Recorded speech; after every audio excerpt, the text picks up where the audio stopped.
There is a strange, almost cruel magic in silence. When someone pulls away, when their presence fades without explanation, a void opens. And into that void rush all the questions, doubts, and fears we thought we had buried. Doing nothing, saying nothing, offering no reassurance, not chasing, seems counterintuitive in a world that teaches us to fight for love, to clarify misunderstandings, to resolve tension with words. But there are moments when silence speaks louder than confrontation, and absence creates a louder echo than presence ever could. The paradox is simple but unsettling. The less you do, the more they begin to feel. The less you show, the more they begin to imagine. And slowly, almost imperceptibly, imagination turns to obsession. This is not manipulation. It is a deeper psychological mechanism at play, one that Louise von Franz explored through her lifelong study of the unconscious. According to her, people do not fall in love with others as they truly are. They fall in love with what the other awakens in them, the projections cast by their own unconscious. When you are silent, when you refuse to feed their expectations, that projection has nothing to attach to, but grows more powerful in its own ambiguity. You become a screen for their inner world, a mirror that reflects back their unresolved longings, their fears, their fantasies. And so, by doing nothing, you actually become more present in their mind, more vivid in their dreams, more impossible to ignore. The space you leave behind becomes a canvas on which their psyche paints meaning, even where none was given. This is the beginning of obsession, not because you said the right things or performed the right gestures, but because you didn't. Von Franz taught that individuation, the process of becoming who you truly are, requires the withdrawal of projection. But before that withdrawal happens, projection must reach its peak. Detachment becomes a catalyst. When you step back, you interrupt the unconscious dance of validation. The other person, deprived of feedback, starts to confront not just the absence of your response, but the presence of their own emotional chaos.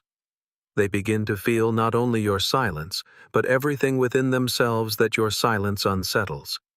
This is the hidden power of doing nothing. It doesn't push them away. It draws them in, deeper than attention ever could.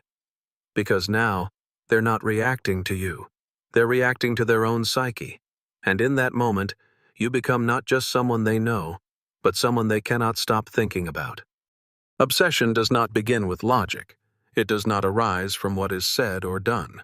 It starts in the hidden chambers of the unconscious, where reason has no jurisdiction and memory merges with fantasy. You see someone, perhaps even in passing, and something stirs, not in the heart, but in the depths of the psyche. This stirring has nothing to do with who they are. It is not about their voice or their gestures or even their presence. It is about the image your unconscious has already constructed long before they entered the room. Louise von Franz, in her work on the unconscious, revealed a truth that explains this haunting magnetism. Each person carries within them an internal figure, the anima in men, the animus in women. These are not mere psychological traits, but deep symbolic archetypes, shaped by experience, culture, and the unspoken stories passed through generations. They are images of the other that live inside us, long before we ever meet someone who matches their shape. When someone in the outer world reflects this inner figure, the projection ignites. You don't just feel drawn, you feel possessed. This is where obsession is born, not with the person in front of you, but with the image they awaken.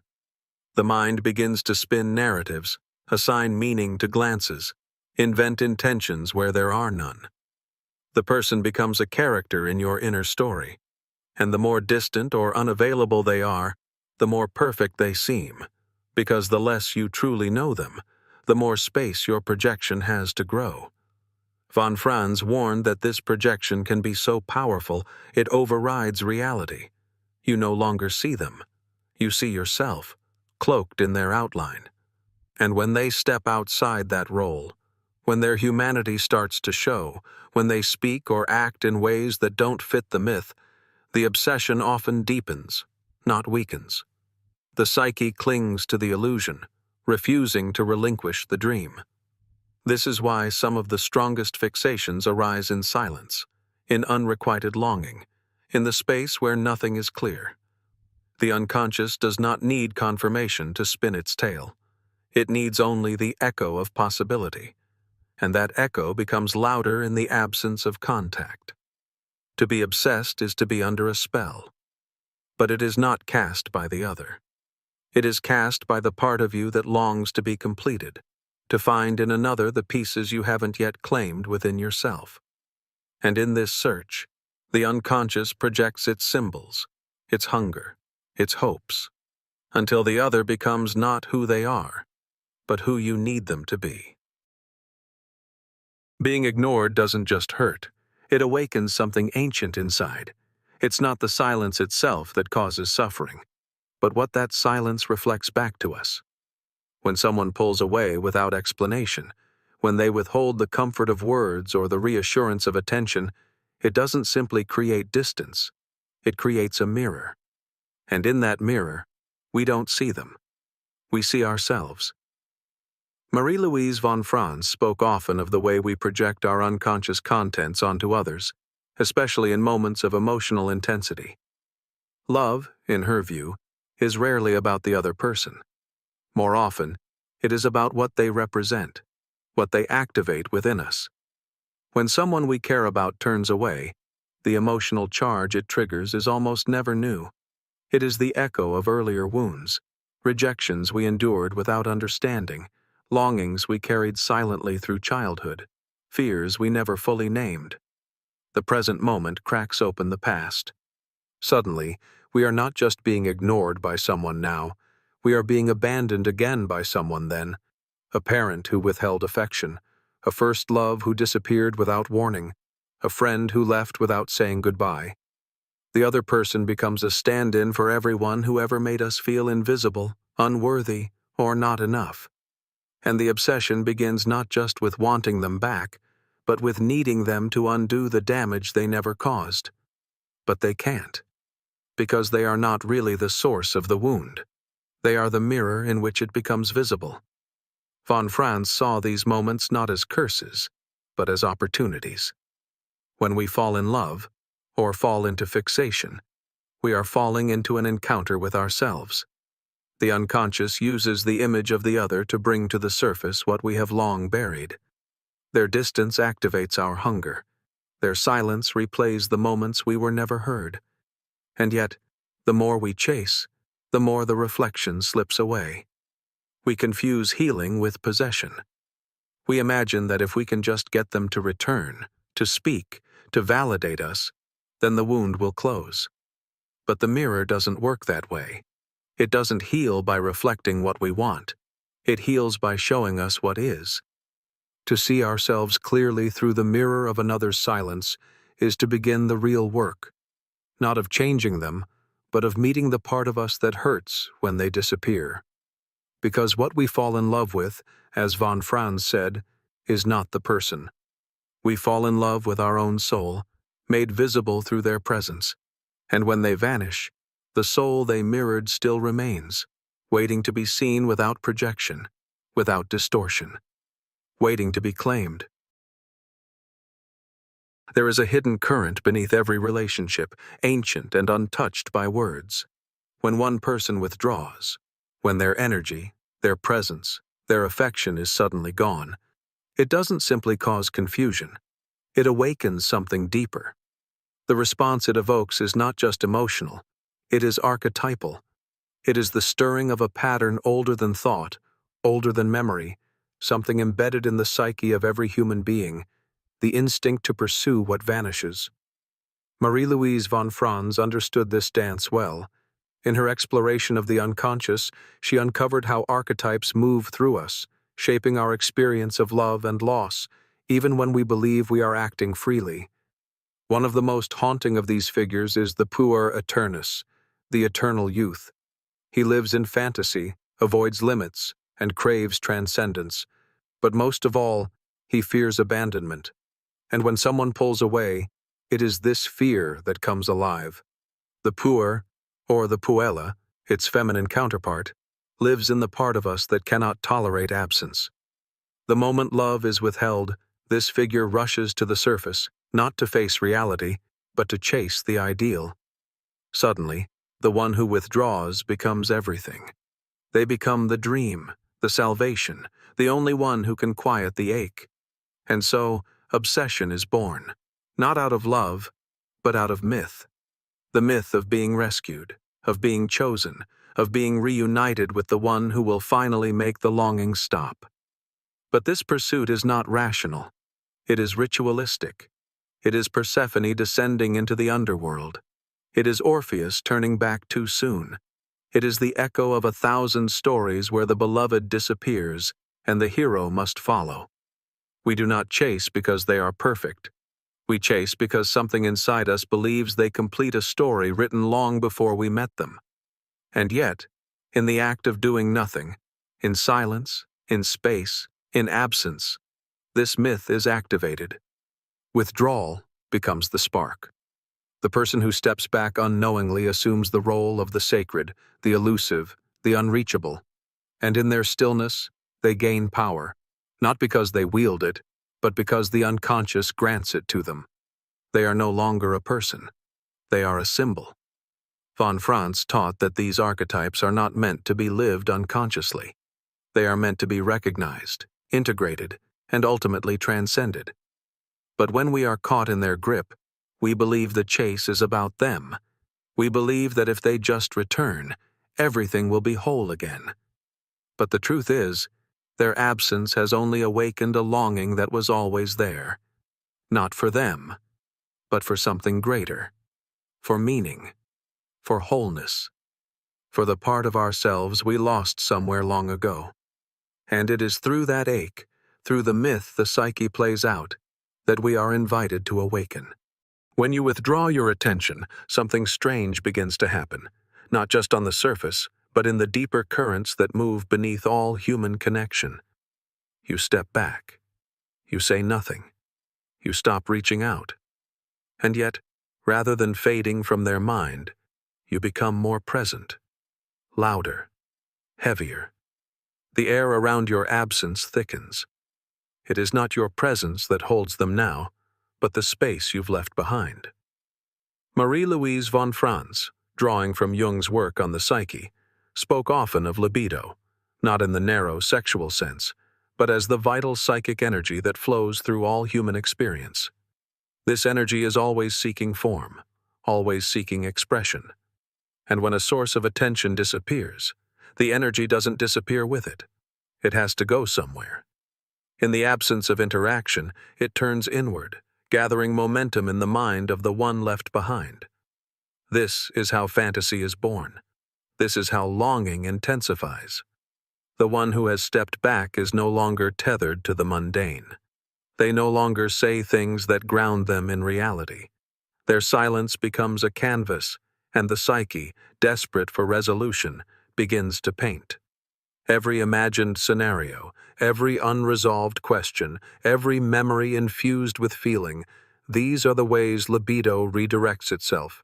The energy once exchanged in dialogue now cycles internally, looping, feeding on itself, until the thought of you becomes impossible to shake. This is not manipulation. It is physics of the psyche. What you withhold becomes rare. What is rare becomes charged. And what is charged becomes significant. Von Franz taught that the unconscious seeks symbols, and when no new input is offered, the mind elevates the last symbol it had. In the quiet of your withdrawal, the other begins to assign meaning. They feel the lack of your energy, and their own surges forward to fill the void. They wonder what they did. They remember every moment in a different light. They reframe the story. Not because you told them to, but because the psyche cannot leave a vacuum unfilled. It is in this vacuum that obsession is born, not out of need, but out of energy displaced. The longing they feel is not entirely for you. It is the force of their own libido, turned inward, circling around the image of you because it has nowhere else to go. And so, by doing nothing, you become everything. not because you've changed, but because you've allowed the energy to shift. You have stopped feeding the dynamic, and in doing so, you have triggered a flood of psychic movement. You've become the center of a storm you no longer need to enter. The chase is older than language. It lives in myths, in dreams, in the quiet ache that pulses when something, or someone, slips just out of reach. The moment you step back, something timeless begins to unfold. Not a modern misunderstanding or a game of strategy, but a pattern the psyche has rehearsed for centuries.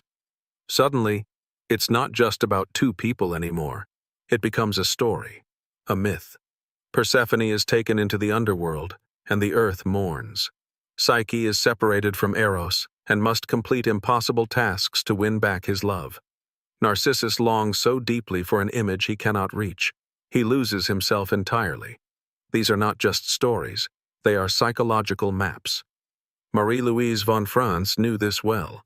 In her work with fairy tales and ancient narratives, she uncovered how myths mirror inner experiences, especially around love, distance, and desire. When one person withdraws, the other is initiated, not gently, but violently, into longing, uncertainty, and self-discovery. The psyche doesn't passively accept absence. It rebels, it reaches, it yearns. And in that yearning, something stirs. A transformation begins. This is the forgotten gift of the chase. Not its ending, but its unraveling. The way it reveals what we cling to, what we fear, and what we are still trying to find in another. Stepping back is not the end of connection. It is the descent. The first step into the underworld, into the dark forest, into the unconscious. It is the moment when the ordinary becomes charged with symbolic meaning.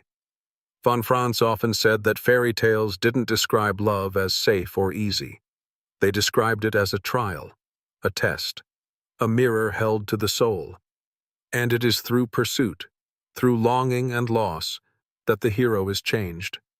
In every story, the one who chases is chasing more than a person. They are chasing themselves. The part of them that was projected outward, dressed in the image of the beloved, now lost, now radiant, now unreachable. The pain of the chase is real, but it is also sacred. It breaks open the ego and exposes what was hidden. The desire not just to love another, but to feel whole. This is why absence can feel so unbearable. It's not just about missing someone, it's about confronting the myth within us. And the one who steps back, knowingly or not, becomes the archetype. The one who disappears, the one who must be sought, the one who holds the key to transformation.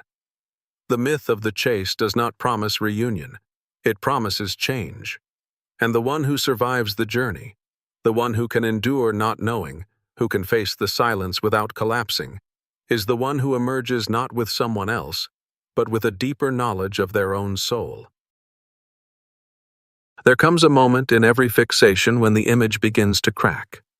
At first, the obsession feels endless, vivid, alive, intoxicating. The person becomes a symbol, a savior, a mirror for everything unclaimed inside. But the psyche cannot maintain a projection forever. Louise von Franz called this moment the collapse, when the energy that once surged outward loses its grip and begins to fold back in. What once felt like love now trembles under the weight of its own illusion. Projection collapse is not sudden. It's a quiet unraveling. The beloved, once perfect, starts behaving like a person. They contradict the fantasy. They fail to meet the role unconsciously assigned to them. Or they remain absent for too long, and the fantasy begins to starve. The obsessive current grows restless, disoriented. The image no longer soothes. It provokes.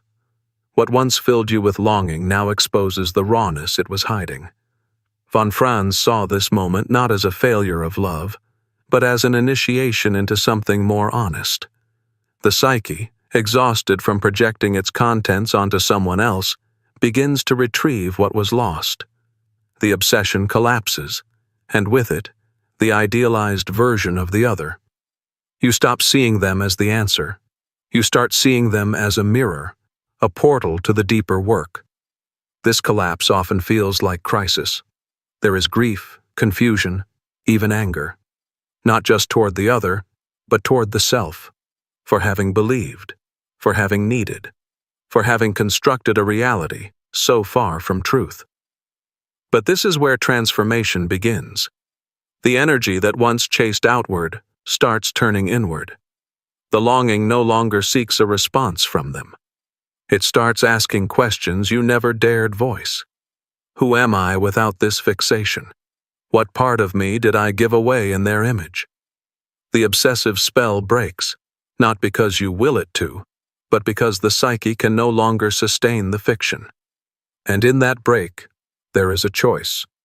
To mourn the fantasy and build something real, or to chase another figure, another face, another vessel for projection. True integration happens when you don't rush to replace what was lost.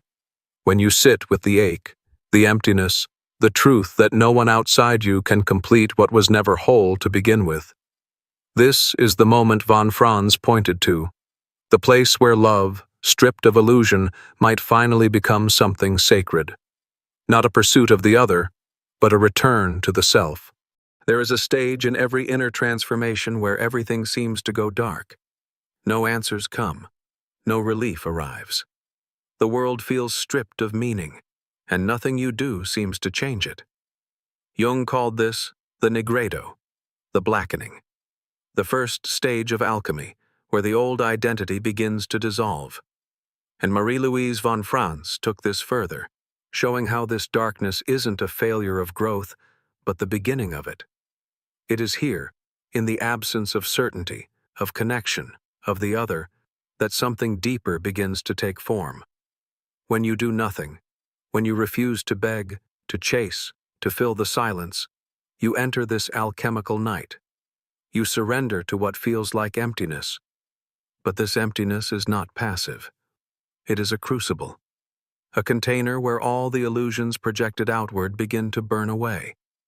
You think you're losing them, but what you're really losing is the story you wrapped around them. The one that said they would complete you, the one that made them responsible for your light. Obsession, in this space, becomes heat, not outward, but inward. It churns, it aches, it draws out the shadow parts, the hunger to be seen, the fear of abandonment, the need to be chosen.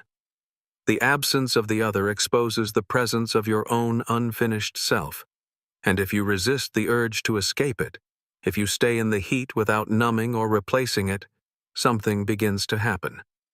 Von Franz believed the symbols in fairy tales and alchemy were not just metaphors, but psychological truths. The fire that burns in the nigredo purifies. It separates the false from the essential. And this is what absence does. It strips away the noise, the fantasy, the defense. What remains is raw, but real. You are not transformed by their return.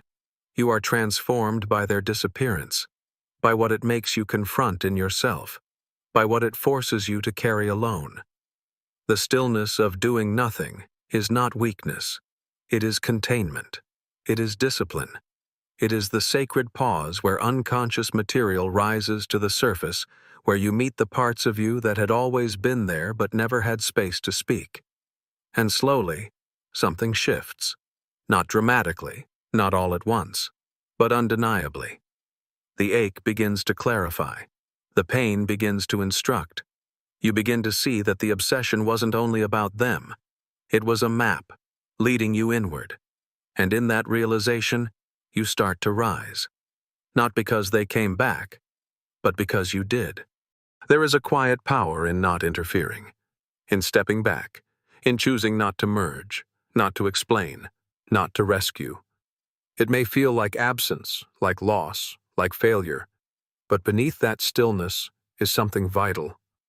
The space you create by doing nothing is not emptiness. It is protection. A boundary drawn not in defiance, but in devotion to something deeper, your own becoming. Louise von Franz often warned that the greatest threat to individuation, the sacred process of becoming who you truly are, is emotional fusion. When you dissolve into another, when your identity starts to orbit around their needs, their reactions, their silence, you forget the shape of your own soul. Love, when confused with merging, becomes a detour. What feels like intimacy can become escape from yourself, from your wounds, from your work. To detach is not to stop caring. It is to care differently. It is to choose depth over drama, growth over gratification. By not reacting, not chasing, not collapsing into the obsessive loop, you keep the energy where it belongs, inside. This is the essence of individuation, not building a self that is independent from love, but a self that is not dependent on it for identity. When someone begins to obsess over you, to crave the contact you withhold, something is revealed, not just about them, but about you. You are no longer the one spinning in pursuit. You are still, anchored, and in that stillness, your true shape begins to emerge. You see what parts of you were distorted by the need to be chosen, and what strength rises when that need is burned away. Von Franz believed that real growth doesn't happen through comfort. It happens through tension. The tension of not knowing, of letting others project onto you, long for you, chase after the reflection they believe you are. And instead of feeding that image, you hold your ground. You let their projection unfold while you stay in contact with your own process. This isn't detachment out of superiority. It's detachment out of reverence for the work your soul must do alone. You stop trying to manage how they see you. You stop trying to rescue them from their own longing. And in doing so, you reclaim the energy you once gave away in pieces. Individuation isn't isolation. It's clarity. And sometimes the clearest step is the one where you step back, not as punishment, but as preservation. Not to manipulate, but to mature. Because you understand now, what they feel is their path, what you feel is yours. And by not entangling the two, you allow both stories to unfold in truth. There comes a moment when the energy shifts, not with noise, not with a declaration, but with something quieter, deeper. The chase falters, the questions slow, the fixation begins to lose its fever. But rather than dissolving into indifference, something unexpected takes its place. Reverence. Where there was once obsession, frantic, consuming, desperate, there is now a still regard, not for the illusion of who you were, but for what you've become. You are no longer the object of their need, but the symbol of something they cannot quite explain. Mystery, depth, meaning. Not because you tried to create it, but because you stopped trying altogether. Louise von Franz understood this transition well. She saw how the psyche, when starved of easy resolution, elevates the unknown. What was once chaste becomes sacred, not because it is possessed, but because it remains just out of reach. And in that distance, you become something more than a person. You become a figure in their inner world, a presence they return to in thought, in dream, in silence. Not to control, but to witness.